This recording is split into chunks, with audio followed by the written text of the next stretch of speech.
I'll go away once we start sharing here.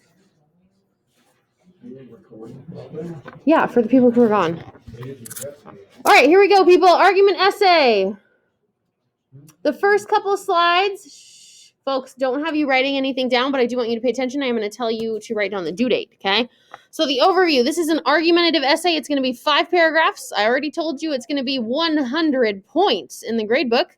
And you will choose the topic within parameters. We'll go over a prompt list tomorrow. Anything on that list is already okayed. If you have a different prompt you would like to write about, you just have to run it by me and make sure it's okay. Of course, we will use MLA format, and I would like you to write this in big, bold letters underneath where you wrote your name. The due date is Monday, November 2nd. Monday, November 2nd. I have no flexibility with the due date of an essay because we work on it in class for so many days leading up. So I will not accept late essays, okay? Important to note, we are going to have mini deadlines, as I mentioned to you, and they will be graded. So that is to keep you on track with your writing over the next couple weeks. I actually already have the rubric printed, so if you want to see it from any point on, you're welcome to do that. I will hand it out to you on Thursday the 29th, though. And previous grades have ranged from A's to F's. I have people get excellent grades and people get terrible grades. And of course, a bunch in the middle. I don't know that I've ever had a perfect paper in English 11 before.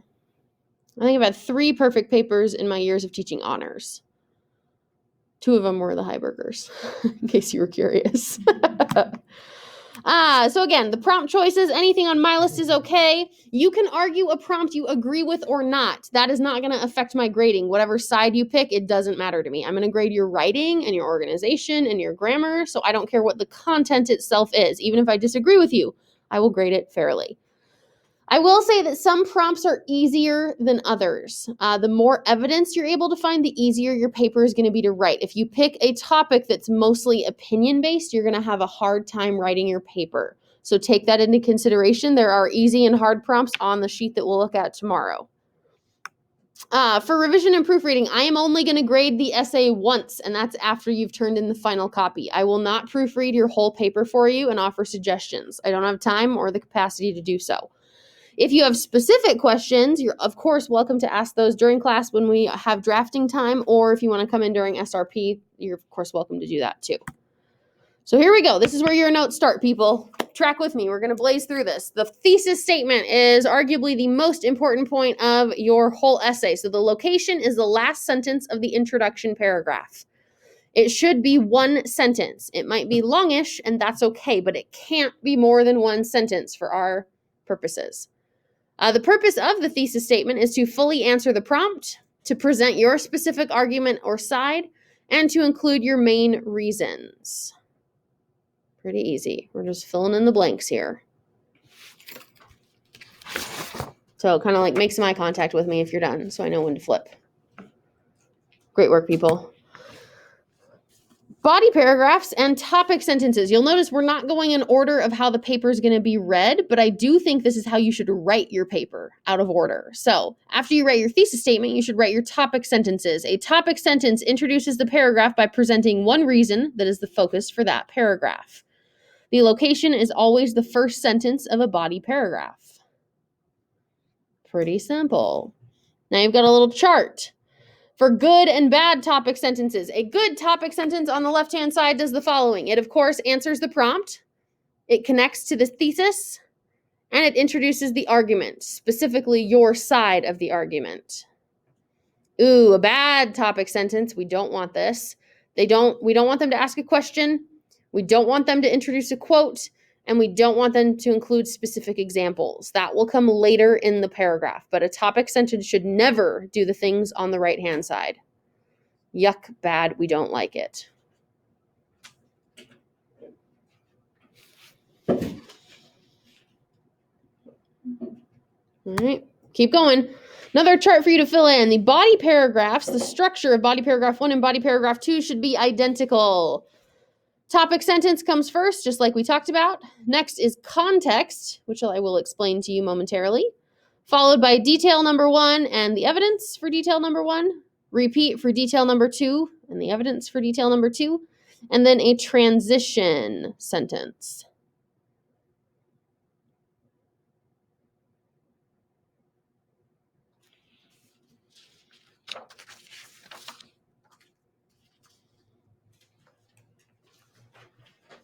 I'll know you're ready when you flip to the second page.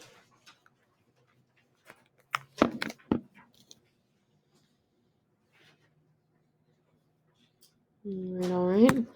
Here we go. So what is the context of a body paragraph? The context explains the basic background information surrounding your reason. You might be an expert on your topic, but your reader is likely not. You need to explain it concisely but effectively.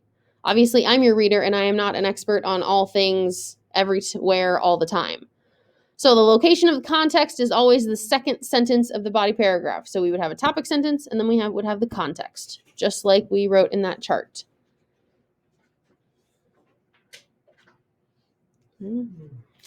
Body paragraph number 3 is going to follow mostly the same format, but the purpose is going to be a little different. So the structure on the left-hand side that you're filling in is the same. Topic sentence, context, detail 1 plus the evidence, detail 2 plus the evidence, and then instead of a transition sentence, you do have a wrap-up sentence. You'll notice that I've filled in that middle column for you, and that explains how body paragraph 3 will function a little differently. Acknowledging a counterclaim, refuting the counterclaim, proving your point twice, and then a reminder why you're correct. So body paragraph 3 is the same but different. Similar but not exact. So specifically, body paragraph 3, this paragraph addresses your critics and their perspective on the topic. So you do have to introduce the other side. The rebuttal should include an acknowledgement of their counterclaim and your rebuttal with evidence. We'll talk about all that in depth more, but I just want you to know. It is always the final body paragraph in your essay. So for us, because we're writing 5 paragraphs, it is 3.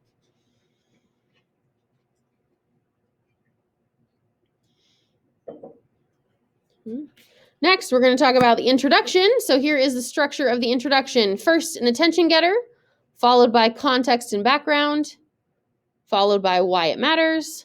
And then we already talked about the thesis statement is the last sentence in the introduction. Always and forever until the end of time, people. I will say that probably 30 or more times in the next 3 weeks, and there will still be people that put it somewhere else and lose a ton of points. So don't be that person. It's very awkward for you and for me. A lot of people struggle to write introductions. I think introductions and conclusions are the 2 most difficult pieces of the essay to write because you're not necessarily following a formula. So I have a bunch of ideas to help you with your attention getter and with your why it matters. So first, getting your reader hooked. This paragraph needs to draw the reader in, make them want to read your essay. Of course, I have to read your essay and grade it, but it would be nice if I wanted to as well. So some ideas for attention getters. You could use a surprising fact or statistic. You could use a rhetorical question. You could use an anecdote, which is like a personal story or memory. You could use sensory details describing a situation, yours or someone else's. Or you could introduce a dilemma or use a quote, like from an expert or a famous person. So that is a lot of options for you. So when you come at me next week working on an outline and say, I don't know what to do for my attention getter, I'm going to say, go back and look at this list of ideas. The why it matters, which is next. After the attention getter and context, you need to explain why your topic matters. The whole point of an argument essay. A lot of the why it matters are going to be because it's a contemporary, controversial topic. You'll know when you look at the list tomorrow that there are a lot of things that are currently under debate in 2020. And that's why it matters, because it's relevant to our daily lives. You want your reader to understand why your topic is important, of course. And this leads into your thesis statement explaining why your stance is the right stance. And then, of course, our final little section here of the essay specifically is the conclusion, which is my least favorite paragraph. I think if you've written a really good essay, you almost don't need a conclusion. But we have to practice because you will have to write them in next year's English class and possibly in college or tech school, depending on what you decide to do. So the structure of the conclusion is first to rephrase the thesis. That doesn't say repeat. Notice you can't copy it word for word. Rephrase it. Reminder of your stance and main ideas, and then a clincher and parting thoughts. So how do we do that? I've got some suggestions. So to recap your ideas, this paragraph should remind the reader of exactly what you believe and tell why the reader should believe it too. This is your last chance to convince the reader to be on your side. Sometimes this is the most difficult paragraph to write, but stay focused. This is important. No new details should be introduced, only support for what you've already said. You can't start tossing in brand new information in the conclusion. You only are repeating what you've previously said. And so just like with the introduction, here are some suggestions to write your conclusion. So to leave your reader thinking, the most effective conclusions circle back to the attention getters. So depending on what you do in your introduction, I would say you should mirror it for your conclusion. So if you asked a rhetorical question, answer it for the reader. If you gave a shocking fact, tell the reader the consequences of that fact. Offer a solution to the dilemma if you posed a dilemma. Give your reader something to ponder. End with a powerful quote from an expert. If you started with a quote, you might want to end with a different quote from a different person, or maybe even from the same person. Okay, so depending on what you do in your intro, you should mirror it in your conclusion. The last little section of notes we're going to take here is about the MLA formatting and your how to write quotes and how to make a works cited page. All of those things are very important and count for points on the essay. Here we go. So all examples and evidence, every single example and piece of evidence must be cited in your paper. Not doing so is plagiarism. That's bad. Don't do that. Okay. I know your second bullet is on the next page, so you got to flip here. All examples and evidence need to be embedded in a sentence, set off with quotation marks, and include a parenthetical citation. I'm going to show you 3 methods to do that. Some are easier, some are more difficult. You should know that the high school teachers, we are going to put your papers through Turnitin from this point forward. So they will run an originality, a similarity report to everything on the internet, to anything that has previously been turned in as an essay at Brandon Valley High School or anywhere else. And if it comes back, big ol' 0, folks. Big ol' 0. 0 out of 100 is not a score you want. You also, like I told you at the beginning of the year, plagiarism gets you referral, and it eliminates you from National Honor Society if that's something you're interested in. So live in fear. Do not do it. The rules. The parenthetical citations always go at the end of the sentence. So even if you put a quote, your quoted material is in the beginning or the middle, your parenthetical will still go at the end. You have to punctuate these correctly. The period goes outside of the parenthetical citation. Again, I'll show you some examples. You do keep exclamation and question marks inside the quotes if you have those. Most people won't, but you might. And then, of course, the citation should include the author's last name and the page number if it's like an article or a reprint from a book or something like that.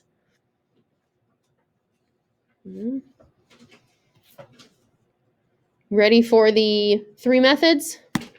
Method number 1 is the easiest. These go from easiest to hardest. So method number 1 is called the introductory phrase plus a comma, or sometimes people will say speaker verb comma, because that's the order it goes in.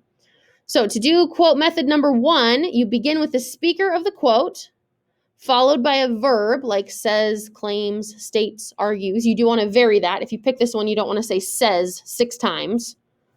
Then you use a comma, and then you add the quote and the citation. I've got 2 examples on the next slide. You just need to pick one example to copy onto that line.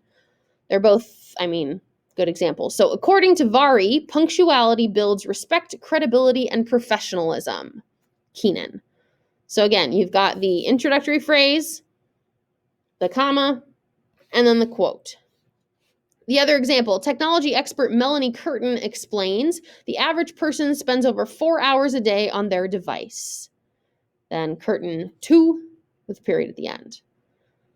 So again, you're starting with somebody's name, a verb, a comma, and then the quote with the parenthetical citation at the very end.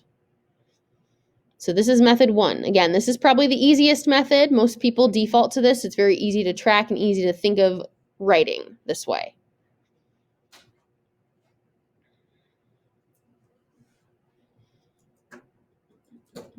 We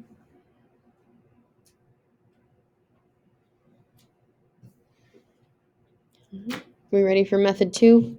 Almost. I see a couple pencils still down. This whole thing is also in Schoology. If you need to go back for any. Oh, AirPlay. Why am I not surprised? Let's try this again. Well, or what typed? Oh, you'll type it, but you are going to turn in a printed copy will be your final one. I can't do handwriting anymore. It's way too scary. Some of you might be okay, but not all of you. Okay, there we go. So method number 2 is a full sentence plus a colon, right? That's the one with 2 dots to introduce a list usually. So you write a full sentence that introduces the context of the author or quote, then you put a colon, then you add the quote and the citation. Everybody does the same example here. It's a little bit long, but it's an excellent example. Most citizens and even other politicians support congressional term limits. Term limits are supported by approximately 75% of voters nationwide. Greenberg, 7. I know that's a little longer ones. You've got 2 lines there.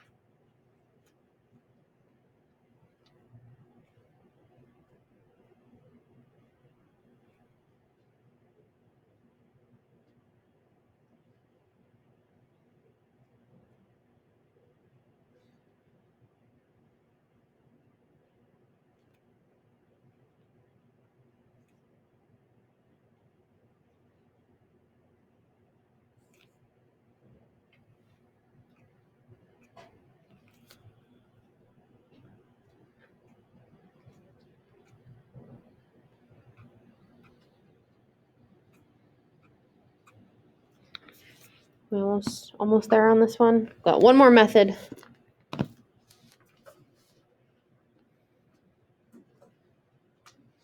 I know, it's hard on the hands today, but then we don't have to take notes for 3 weeks, and I'm all about that. Okay, I'm going to flip it. The last quote integration method is a flow or weave. This is the most difficult, but it works really well if you can do it. So weave the quote into your sentence so that it flows naturally. Without seeing the quote marks, you could read it naturally. You just have to be careful with pronouns. So 2 example choices here.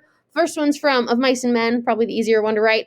George and Lenny travel together, which makes them different from other workers. Steinbeck, 30. So again, you're just weaving a littler quote into your sentence. We could take the quotes away and that would still be a sentence, but that is quoted material. So that's why, of course, we put it in quotation marks. Other examples, someone might consider a doctor or lawyer in the highly intelligent category of the paleo happiness theory.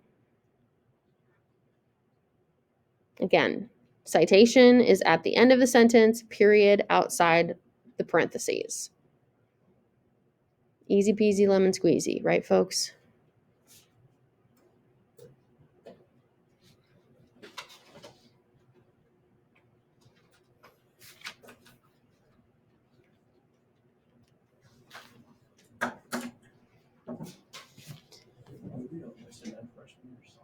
What? Freshman year. Yep, with me. The next couple of slides, you don't have anything to write down, but you will go back to these when you get to the end of your paper. So there are a couple of helpful sites that will show you and or make your citations for you. Because you are going to do some research and use quoted material, you have to make a works cited page. But don't worry, I've made it as easy as possible. So of course, it needs to look like this. This title exactly, no bold, no underline, it just says works cited. Up in the top right, it says works cited should be the next blank page after you finish your 5 paragraphs. So if your 5 paragraphs fit on 3 pages, which is entirely possible, you would have to go to the 4th page, the next page, to put your works cited. It can't go on the same page as your paragraphs. And then on the left-hand side over there, you'll see there's a hanging indent. That's what we've called if it's more than one line, it's pushed to the inside. I made a video to show you exactly how to do that in Google Docs, so you don't need to try to figure it out yourselves. You just have to watch the video and then do it. Very simple. Okay.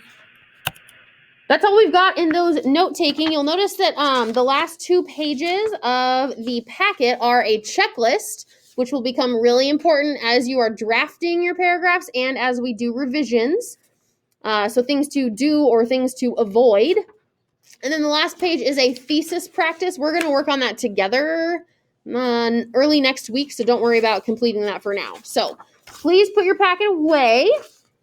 And you have the rest of the period, which is, 10 minutes. Look at that, exactly. To work on Unit 4 vocab practice.